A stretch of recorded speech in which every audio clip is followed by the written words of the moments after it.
Number 10، حدثنا سلیمان بن حرب اخبرنا حماد بن زید عن ایوب عن عبد الله بن ابی ملیکۃ قال كتب اهل الكوفة الى ابن الزبير في الجد فقال اما الذي قال رسول الله صلی اللہ علیہ وسلم لو كنت متخذا من هذه الامة خلیلا لاتخذته انزله ابا یعنی ابا بکر. یہاں سلیمان بن حرب امام بخاری کے استاد ہیں، جن کا نام ہے سلیمان بن حرب بن بجیل الواشحی. سلیمان بن حرب کا نام آپ اکثر پڑھیں گے، کچھ ان کے بارے میں بھی ہم جانتے ہیں. آج سے ہم یہ سلسلہ بھی شروع کریں گے کہ امام بخاری کے جو استاد ہیں کچھ باتیں ان کے بارے میں بھی، کہ وہ کون تھے جن سے انہوں نے حدیث لی. سلیمان بن حرب کے بارے میں آتا ہے کہ یہ امام تھے، ثقہ تھے، حافظ تھے. حافظ سے مراد حافظ قرآن نہیں، حدیث کے حافظ، اور شیخ الاسلام تھے. ابو ایوب الواشحی الازدی البصری، مکہ کے قاضی تھے. ابو حاتم کہتے ہیں کہ سلیمان بن حرب اماموں میں سے ایک امام ہے، یعنی بڑے درجے کے ہیں. یہ رجال کے بارے میں بات کرتے تھے، یعنی جرح و تعدیل کرتے تھے. کچھ باتیں نئے لوگوں کے لیے شاید تھوڑی مشکل ہوں، لیکن کانوں سے ٹکرانے دیں، کوئی نقصان نہیں. جب دوبارہ اس کو سنیں گے تو مانوس لگے گا. علم فقہ میں بھی ان کی مہارت تھی اور 10,000 کے قریب حدیثیں انہوں نے روایت کی. کہا جاتا ہے کہ ان کے ہاتھ میں کتاب نہیں دیکھی جاتی تھی، حافظے سے احادیث روایت کرتے، اسی لیے ان کو کیا کہا گیا؟ حافظ. اسی طرح ابو حاتم کہتے ہیں کہ میں بغداد میں سلیمان بن حرب کی مجلس میں گیا. حاضر ہونے والے لوگوں کی تعداد تقریباً کتنے ہزار ہوگی؟ کچھ گیس کیجئے. 40,000 تھی. ان کی مجلس مامون کے محل کے پاس ہوتی. مامون الرشید کون تھا؟ عباسی خلیفہ تھا. کس کا بیٹا تھا؟ ہارون الرشید. تو اس کے محل کے پاس یہ مجلس ہوتی تھی. انہوں نے یعنی مامون نے ان کے لیے ممبر جیسی کوئی چیز بنا دی، یعنی اونچی. اب بھی آپ دیکھیں کہ سیریا کا تو خیر کیا حالات ہیں، لیکن ان علاقوں میں جب مجھے جانے کا اتفاق ہوا تو بعض اوقات مساجد میں بہت اونچے ممبر کئی سیڑھیوں پر مشتمل ہوتے.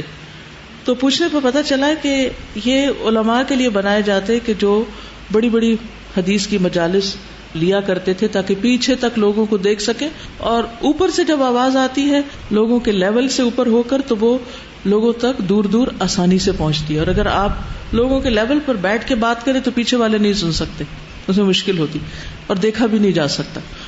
تو ان ممبروں کو دیکھ کے مجھے تھوڑی سا اطمینان بھی ہوا کہ ہم بعض اوقات یہ جو اسٹیج بنا لیتے ہیں یا میز رکھ لیتے ہیں یا تھوڑا اونچا ہو کے بیٹھتے ہیں تاکہ سب لوگ نظر آئیں، تو یہ ایک قدیم روایت چلی آ رہی ہے.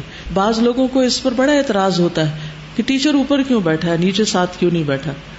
اس میں کوئی حرج نہیں کہ نبی صلی اللہ علیہ وسلم بھی خطبہ دینے کے لیے جب زیادہ لوگ ہوتے تھے، جب چھوٹا حلقہ ہوتا تو بیچ میں بیٹھ جاتے تھے، لیکن جب زیادہ لوگ ہوتے تو 3 سیڑھیوں سے اوپر پھر جا کر بیٹھتے تھے، یعنی ممبر پر بیٹھتے تھے.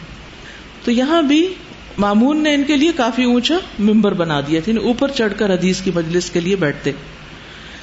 کہتے کہ سلیمان اس پر چڑھے، مسلح افراد کی جماعت ان کے ارد گرد ان کی حفاظت کے لیے کھڑی ہو گئی، یعنی علماء کو ایک خاص سیکیورٹی بھی فراہم کی جاتی تھی ان کے دور میں. مامون اپنے محل کے اوپر ہوتے، محل کا دروازہ کھول دیا جاتا، ایک باریک پردہ لٹکا دیا جاتا، وہ پردے کے پیچھے سے املا لکھتے جاتے جو سلیمان کروا رہے ہوتے تھے. یعنی سلیمان حدیث پڑھا رہے ہوتے تھے اور مامون الرشید اپنے محل میں بیٹھ کر پیچھے سے حدیث سنتے. جیسے بعض اوقات حضرت عائشہ کے بارے میں آتا ہے نا کہ وہ اپنے حجرے میں ہوتی، نبی صلی اللہ علیہ وسلم مسجد میں ہوتے، اور جب آپ لوگوں کو سکھا رہے ہوتے تھے تو وہ اندر بیٹھ کر پردے کے پیچھے سے سن رہی ہوتی تھی، سیکھ رہی ہوتی تھی. نہ صرف ہی کہ حدیث بلکہ اور لوگ بھی جو آپ کی ملاقات کے لیے آتے، وہ جو بھی کوئی کام کی بات کرتے، طبی نسخے وغیرہ بتاتے، ان کو بھی یاد کر لیتی. تو جو عقل مند ہوتا ہے وہ علم کا، خیر کی بات کا حریص ہوتا ہے. وہ یہ نہیں ہوتا کہ کوئی خیر کی بات بتا رہے تھے کہ اچھا یہ کون سی سبجیکٹ کی بات ہے، کون سا امتحان میں آنا، چلو ہم اپنی باتیں کر لیتے ہیں. نہیں، کسی بھی مجلس میں بیٹھے اس کا ایک ادب ہوتا ہے. اگر ایک شخص بات کر رہا ہو تو دوسروں کو توجہ سے سننی چاہیے، بھلے وہ کسی حرب کی فضیلت ہی بیان کر رہا ہو، حدیث نہ بھی ہو. بہرحال تو اس سے یہ پتہ چلتا ہے کہ ان محدثین کی مجالس میں عوام کے علاوہ اور دور دور سے آنے والے طالب علموں کے علاوہ خلفاء بھی شریک ہوتے تھے. اور یہ صرف مامون کی بات نہیں، اور خلفاء کے بارے میں بھی آتا ہے.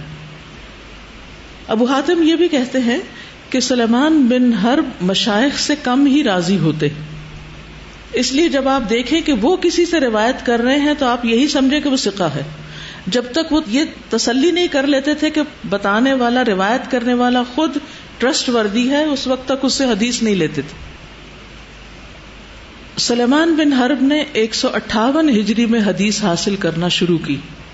وہ کہتے ہیں میں شعبہ کے پاس جاتا رہا، جب وہ فوت ہو گئے تو میں حماد بن زید کی مجلس میں 19 سال تک رہا. 19 سال، یہاں تک کہ وہ فوت ہو گئے. اور میں ابن اون کی موت کو بھی خوب سمجھتا ہوں کہ وہ کب فوت ہوئے. تو اس سے آپ اندازہ لگائیں کہ کتنی طویل زندگی انہوں نے علم حاصل کرنے میں لگائی. اسی لیے پھر ان کو حدیثیں یاد بھی تھیں، اور پھر پڑھنے والوں میں خلفاء بھی شامل تھے. خلفاء ہر ایک کی مجلس میں تو شامل نہیں ہوتے. جب واقعی کوئی کسی کے پاس بیٹھنا ورد ہوتا ہے یا واقعی اس کے پاس کچھ علم ہوتا ہے اور وہ فائدہ پہنچاتا ہے تو لوگ اس کے پاس پہنچ جاتے ہیں. تو اپنے آپ کو قابل بنائیے، لوگ خود ہی آپ کے پاس چلے آئیں گے. اگر آپ کے پاس کوئی دولت ہوگی تو لوگ آئیں گے آپ کے پاس. لیکن اگر آپ نکمے انسان ہیں، کچھ نہیں آپ کے پاس کسی کو کچھ دینے کے لیے، تو بھلا آپ کو کوئی کیوں پوچھے کوئی آپ کو. کچھ لوگ اس بات پہ روتے رہتے ہیں نا، ہمیں توجہ نہیں ملتی، اٹینشن نہیں ملتی، محبت نہیں ملتی، کوئی ہمیں پوچھتا نہیں، کوئی ہماری طرف توجہ نہیں کرتا، اور وہ مختلف حربے اختیار کرتے ہیں توجہ حاصل کرنے کے. ان باتوں سے زیادہ فائدہ نہیں ہوتا. آپ اپنے اندر ایسے ہنر پیدا کریں، ایسے اسکل پیدا کریں. اور خاندانوں کے اندر بھی آپ دیکھیں، جب آپ کی شادیاں ہوگی اور آپ جائیں گے اپنے سسرال میں اور دیکھیں گے کہ آپ کی دیورانی آپ سے زیادہ ماہر ہے کھانا پکانے میں، اور سب اس کی تعریف کر رہے ہیں، تو الگ بیٹھ کے روئیے گا نہیں، اپنے آپ کو کوسیے گا کہ میں نے کیوں نہیں سیکھا. اور مزید وقت رونے میں گزارنے کی بجائے آپ بھی کچھ ہنر سیکھ لیں، کسی کے فائدے کے بن جائیں، تاکہ لوگوں کے دل میں خود بخود آپ کی محبت آئے. محبت ایسی چیز نہیں کہ جو آپ کسی کو کہہ کے اپنی ڈلواتے ہیں کہ پلیز آپ مجھ سے محبت کریں. ایسے نہیں ہوتا. جب آپ ایسے کام کرتے ہیں تو لوگ خود بخود آپ کی طرف مائل ہونے، اللہ تعالیٰ ان کے دلوں میں آپ کے لیے کشش رکھ دیتا ہے، کیونکہ آپ ان کے کام کے ہیں، فائدے کے ہیں. اسی طرح ان کے بارے میں یہ بھی آتا ہے، یحییٰ ابن اقسم کہتے ہیں کہ مجھے مامون الرشید نے کہا کہ بصرہ میں آپ کن علماء کو چھوڑ کر آئے ہیں. میں نے ان مشائخ کا حال ان کو بیان کیا. ان میں سلیمان بن حرب بھی تھے. میں نے کہا وہ ثقہ ہیں، حدیث کے حافظ ہیں، سمجھدار ہیں اور انتہائی حفاظت کرنے والے، یعنی کہ ریٹین کرتے ہیں، ان میں عیب نہیں پائے جاتے. تو انہوں نے مجھے اس کی طرف سوار ہو کر انہیں لے کر آنے کا حکم دیا کہ انہیں لے آؤ. تو کہتے ہیں میں نے اس سلسلے میں ان کو لکھ بھیجا. اتفاق یہ ہوا کہ وہ جب آئے اور میں نے ان کو مامون کی مجلس میں داخل کیا تو ان کی مجلس میں پہلے سے ابن ابی داؤد، ثمامہ اور ان جیسے اور لوگ بھی تھے. اب مجھے کچھ اچھا نہ لگا کہ ایسے لوگوں کی موجودگی میں ان کو وہاں داخل کروں. بہرحال یہ جب داخل ہوئے تو انہوں نے سلام کیا سلیمان بن حرب نے مامون کو، اور مامون نے انہیں جواب دیا اور ان کی مسند کو بلند کیا. میں نے بیٹھنے کی جگہ بڑی اچھی بنائی اور اس پر انہیں احترام سے بٹھایا، سلیمان کو عزت دی. تو سلیمان نے جواباً ان کے لیے مزید عزت اور توفیق کی دعا کی. یہ بھی ادب اور اخلاق میں سے ہے. یہ نہ سمجھے ہاں میں تو بہت قابل ہوں، میری تو عزت ہونی چاہیے، پلٹ کے کسی اور کو مجھے عزت دینے کی ضرورت نہیں کیونکہ میں زیادہ عزت والا ہوں. یہ بھی تکبر کی ایک علامت ہوتی. اذا حییتم بتحیۃ فحیوا باحسن منها او ردوها، جب کوئی تمہیں دعا دے تو تم اس سے بہتر دو یا اس سے اچھی دو، زیادہ اچھی دو یا پھر اتنی تو واپس لوٹاؤ.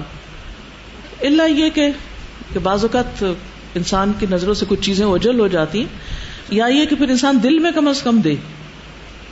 تو وہ کہتے ہیں کہ انہوں نے جواباً دعا دی کہ اللہ تعالیٰ آپ کو مزید توفیق دے اور آپ کی عزت بڑھائے. تو اب یہ ہوا کہ ابن ابی داؤد وہ کہنے لگے امیر المومنین، ہم شیخ سے کوئی مسئلہ پوچھ لیں، یعنی خلیفہ سے اجازت چاہیے کہ ہم ذرا ان سے سوال کریں.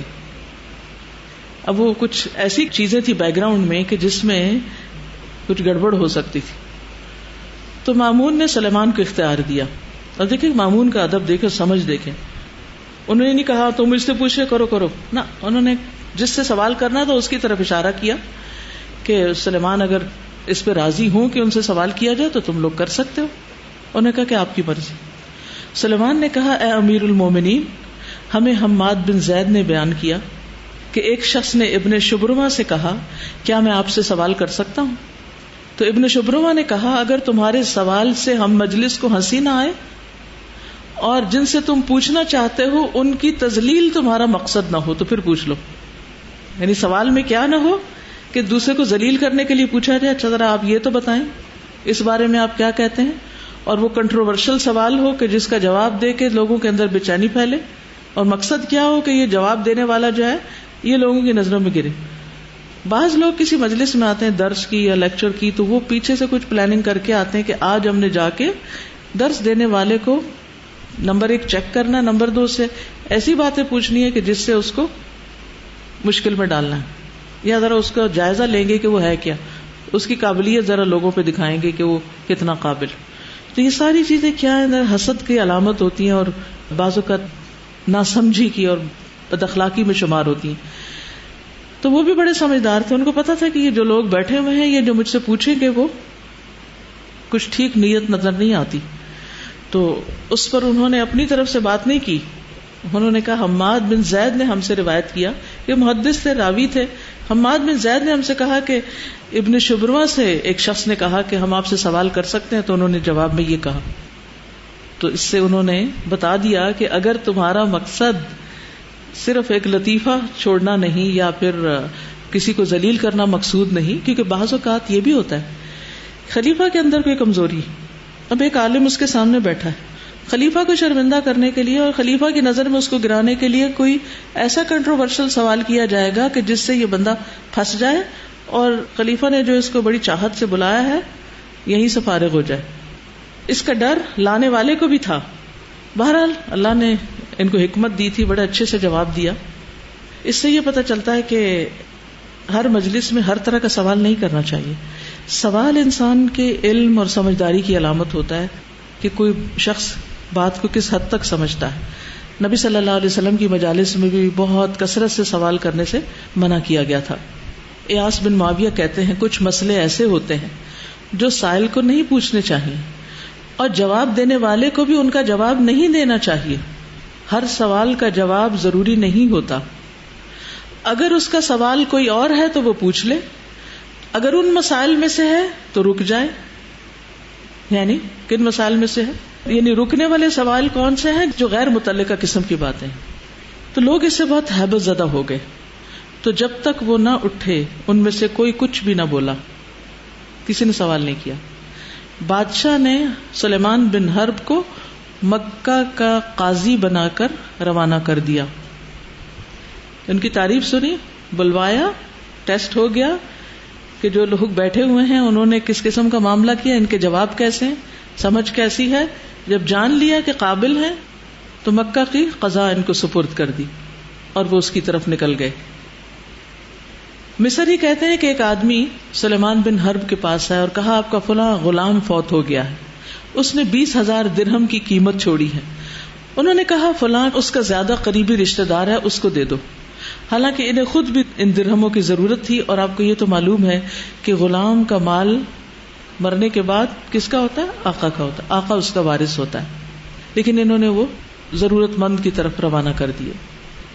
یہ مکہ کے قاضی کے عہدے پر 214 ہجری میں فائز ہوئے اور 219 ہجری میں معزول ہو گئے اور پیدا ہوئے تھے 140 ہجری کو، ٹھیک ہے، اور 224 ہجری کو فوت ہوئے. تو اس سے کیا پتہ چلتا ہے کہ امام بخاری کے استاد بڑے قابل تھے.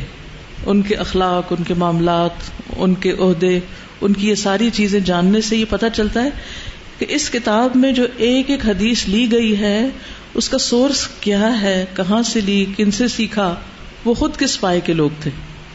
ٹھیک ہے نا. اس حدیث کا ترجمہ دیکھتے ہیں ہم. سلیمان بن حرب کہتے ہیں ہمیں حماد بن زید نے خبر دی. ابھی حماد بن زید کا آپ نے کیا پڑھا، کتنے سال ان کے ساتھ رہے تھے؟ 19 سال. ان سے یہ حدیث روایت کر رہے ہیں. وہ ایوب سے روایت کر رہے ہیں، وہ عبداللہ بن ابی ملیکہ سے. وہ کہتے ہیں کتب اہل الکوفۃ الی ابن الزبیر، اہل کوفہ نے ابن زبیر کی طرف لکھا، یعنی ایک مسئلہ لکھا، فی الجدی، دادا کے بارے میں، کہ ان کی وراثت کا کیا ہوگا، یعنی ان کو وراثت میں کیا حق حاصل ہے پوتے کی، یعنی پوتے کو تو دادا کی وراثت میں سے نہیں ملتا، لیکن کیا دادا کو پوتے کی وراثت میں سے ملے گا؟ یہ تھا سوال. یہاں اس کی وضاحت نہیں لیکن دوسری جگہ سے پتہ چلتا ہے. فقال، تو انہوں نے کہا، یعنی انہوں نے لکھا جواب میں عبداللہ بن زبیر نے. عبداللہ بن زبیر کون تھے؟ حضرت زبیر کے بیٹے تھے. اور حضرت زبیر کس کے بیٹے تھے؟ عوام کے بیٹے تھے. کن کے شوہر؟ حضرت اسما. تو عبداللہ بن زبیر پھر کس کے بیٹے ہوئے؟ حضرت اسما.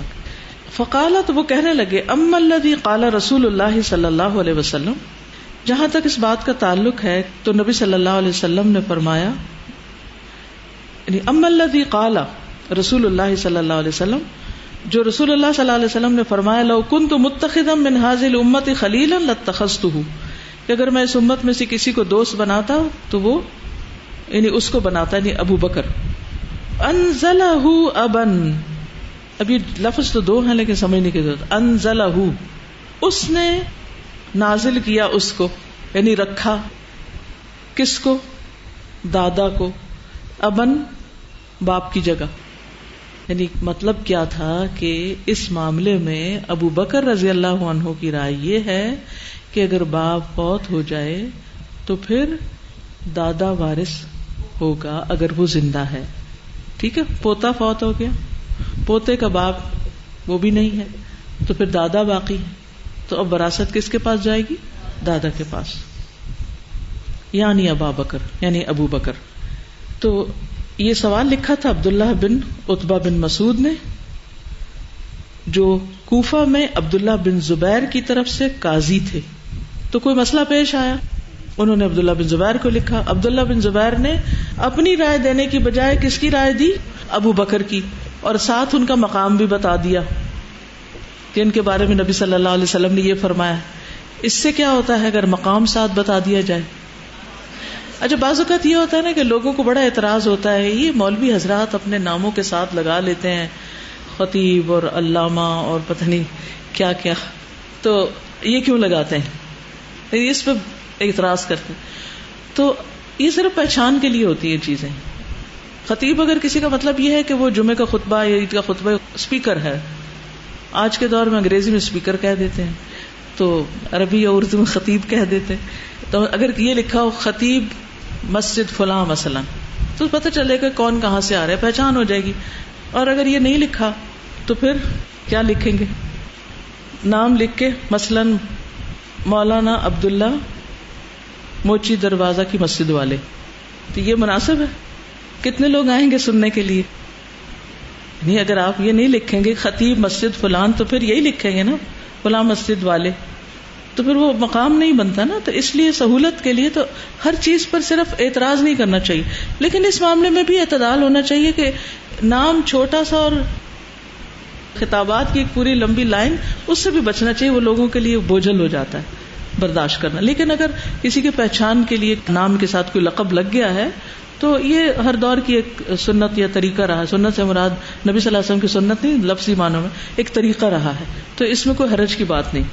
بہرحال نبی صلی اللہ علیہ وسلم نے حضرت ابو بکر کو اپنا دوست بنایا، اور یہ بات ان کے حق میں، ان کی فضیلت کے بارے میں ہے. کعب بن مالک کہتے ہیں کہ تمہارے نبی صلی اللہ علیہ وسلم کے ساتھ ان کی وفات سے 5 راتیں قبل میری آخری ملاقات ہوئی، تو میں نے آپ کو فرماتے ہوئے سنا کہ ہر نبی کا اس کی امت میں سے ایک دوست ہوتا ہے، اور میرے دوست ابو بکر بن ابی قحافہ ہیں. یعنی آپ نے ان کو دوست بھی کہا. اگلا باب ہے، یہ باب بلا عنوان ہے، صرف باب لکھا ہوا ہے. امام بخاری اس کے آگے نام نہیں لکھ پائے. حدثنا الحمیدی، حدیث نمبر 11، و محمد بن عبداللہ. اب یہاں بھی 2 استاد ہیں امام بخاری کے، اور حمیدی کے بارے میں تو پیچھے حدیثیں گزر چکی ہیں. عبداللہ بن زبیر بن عیسیٰ قال حدثنا ابراہیم بن سعد عن ابیہ عن محمد بن جبیر بن مطعم، صحابی ہیں، عن ابیہ، وہ اپنے والد سے روایت کرتے ہیں.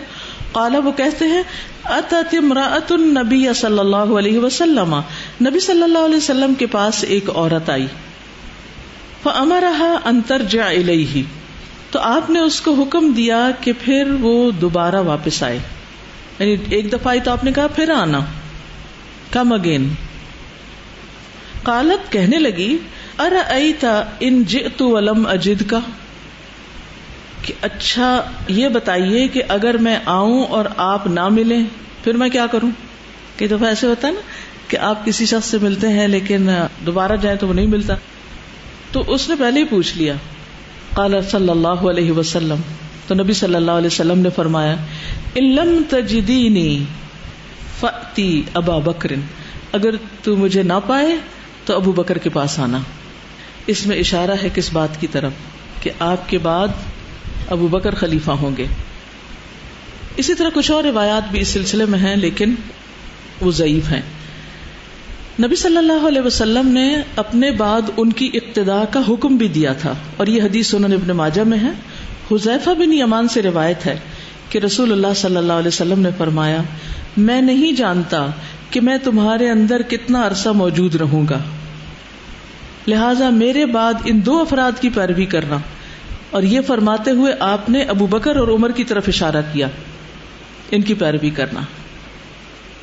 حضرت ابو بکر رضی اللہ عنہ کی فضیلت کی ایک اور بہت اہم علامت یہ ہے کہ آپ صلی اللہ علیہ وسلم نے اپنے مرض الوفات میں ابو بکر کے پیچھے بیٹھ کر نماز پڑھی تھی. تو اس سے کیا پتہ چلتا ہے کہ باقی تمام لوگوں کے مقابلے میں آپ ان کو سب سے آگے رکھتے تھے. حدیث نمبر 12. حدثني احمد بن ابي الطيب حدثنا اسماعيل بن مجالد حدثنا بيان بن بشر عن وبر ابن عبد الرحمن عن همام قال سمعت عمارا يقول رأيت رسول الله صلى الله عليه وسلم وما معه إلا خمسة أعبد وامرأتان وأبو بكر. احمد بن ابی الطیب امام بخاری کے استاد ہیں، ان سے حدیث روایت ہے. ان کا نام سلیمان تھا اور یہ آزاد کردہ غلام تھے، اور امام بخاری نے ان سے کچھ احادیث روایت کی ہیں. عمار رضی اللہ عنہ کہتے ہیں، عمار بن یاسر صحابی ہیں، کیا کہتے ہیں رأیت رسول اللہ صلی اللہ علیہ وسلم، میں نے رسول اللہ صلی اللہ علیہ وسلم کو اس وقت دیکھا، وما معه اور نہ تھے آپ کے ساتھ، الا خمسۃ اعبد مگر 5 غلام، یعنی آپ کے پیروکاروں میں صرف 5 غلام تھے. اور یہ سب کون ہیں؟ والسابقون الاولون من المہاجرین والانصار، یعنی مہاجرین میں سے یہ 5 غلام. وامرأتان اور 2 عورتیں، وابو بکر اور ایک آزاد مرد ابو بکر. سبحان اللہ، یعنی ابو بکر مردوں میں سے اس وقت ایمان لائے جب اور کوئی ایمان نہیں لایا تھا. غلام کون تھے؟ بلال، زید بن حارثہ، عامر بن فہیرہ، ابو فقیہ اور عبید بن زید حبشی. عورتیں حضرت خدیجہ اور ام ایمن، یا پھر ام ایمن اور حضرت سمیہ. اور آزاد مردوں میں سب سے پہلے ابو بکر صدیق ایمان لائے. بچوں میں سے کون لایا تھا ایمان؟ حضرت علی رضی اللہ عنہ. اور عورتوں میں سب سے پہلے، بلکہ ویسے ہی سب سے پہلے ایمان لانے والے حضرت خدیجہ رضی اللہ تعالیٰ. تو حضرت عمار بن یاسر اس وقت مسلمان ہوئے تھے. تو اس سے بھی حضرت ابو بکر کی فضیلت کا پتہ چلتا ہے. حدیث نمبر 13. حدثنا ہشام بن عمار حدثنا صدقۃ بن خالد حدثنا زید بن واقد عن بسر بن عبید اللہ عن ابی ادریس عن ابی الدرداء رضی اللہ عنہ قال كنت جالسا عند النبی صلی اللہ علیہ وسلم. حدیث کے راوی ہشام بن عمار ہیں، بن میسرہ بن ابان، امام حافظ علامہ مقرئ القرآن بھی تھے، اہل شام کے عالم تھے. کنیت ابو الولید تھی، نسبت سلمی تھی، دمشق کے خطیب بھی تھے. 153 ہجری میں پیدا ہوئے. یہ علم کے خزانوں میں سے تھے. بہت کم عمری میں علم حاصل کرنا شروع کیا، اور ان کے استاد بہت بڑے بڑے لوگ تھے. ان سے مشہور کتب ستہ جنہیں کہا جاتا ہے ان سب نے روایت کی ہے ہشام بن عمار سے. اور بہت سمجھدار تھے، ثقہ تھے، صدوق تھے، بڑے مرتبے والے تھے. لیکن جب بوڑھے ہو گئے تھے تو ان کے حافظے میں کچھ تغیر آ گیا تھا، یعنی جو چیز ان کو دی جاتی اسے پڑھ لیتے تھے، یعنی اس وقت کی پھر روایات ان کی نہیں لی گئی. بہرحال فصیح و بلیغ بھی تھے کیونکہ خطیب تھے، اور خطابت کے لیے فصاحت کا ہونا ضروری ہے، ورنہ لوگ گھبرا جاتے ہیں باتیں سنتے سنتے. اور ان کی شہرت دور دور تک پھیلی ہوئی تھی. بہرحال ان کی حدیث آپ دیکھیے،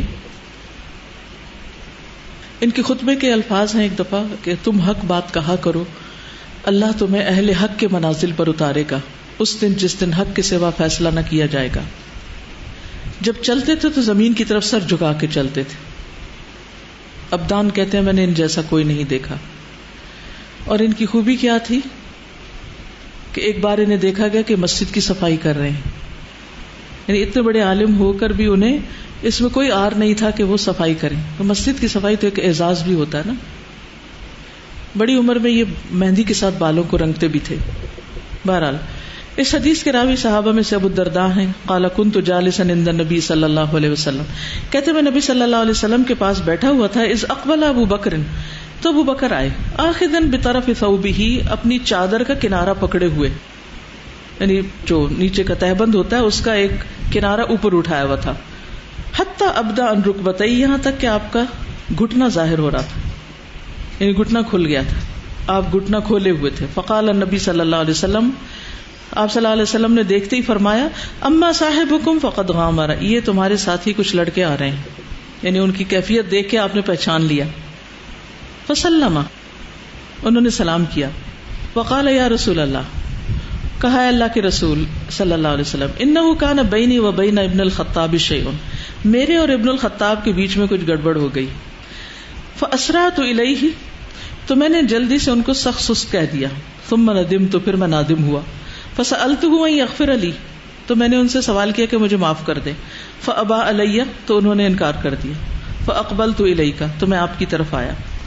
فقال یغفر اللہ لک یا ابا بکر ثلاثا، آپ نے 3 بار فرمایا اے ابو بکر اللہ تم کو معاف فرما دے، اللہ تمہیں بخش دے، اللہ تمہیں بخش دے.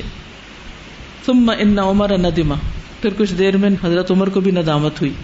کہتے ہیں کہ سب سے اچھا غصہ وہ ہوتا ہے جس میں غصہ کرنے کے بعد جلدی سے انسان ٹھنڈا ہو جائے اور ریگریٹ کرے اور توبہ کر لے، معافی مانگ لے، لوگوں سے بھی معافی مانگ لے. یعنی غصہ آنے پہ تو آپ قابو بازو کر نہیں رکھ سکتے، کوئی واقعی غصہ ہونے والی بات بھی ہوتی، خاص طور پہ جب ناحق کوئی آپ پہ بات کر دے. یعنی یہاں انہوں نے کیا کہا تھا حضرت عمر نے ان کو، تم بہت سست ہو. تو اس پر حضرت بکر کو برا لگا تو وہ ناراض ہوئے. انہوں نے حضرت عمر سے معافی مانگی. حضرت عمر نہیں معاف کر رہے تھے. پھر نبی صلی اللہ علیہ وسلم نے ان کے لیے دعا کی. پھر حضرت عمر کچھ سمجھ آئی کہ یہ ٹھیک نہیں ہوا تو وہ حضرت ابو بکر کے گھر پہ آ گئے. فاتا منزل ابی بکر فسأل، تو آپ کے بارے میں سوال کیا. اتھم ابو بکر، کیا ابو بکر ہیں اندر؟ فقالوا لا، کہنے لگے نہیں وہ نہیں ہے.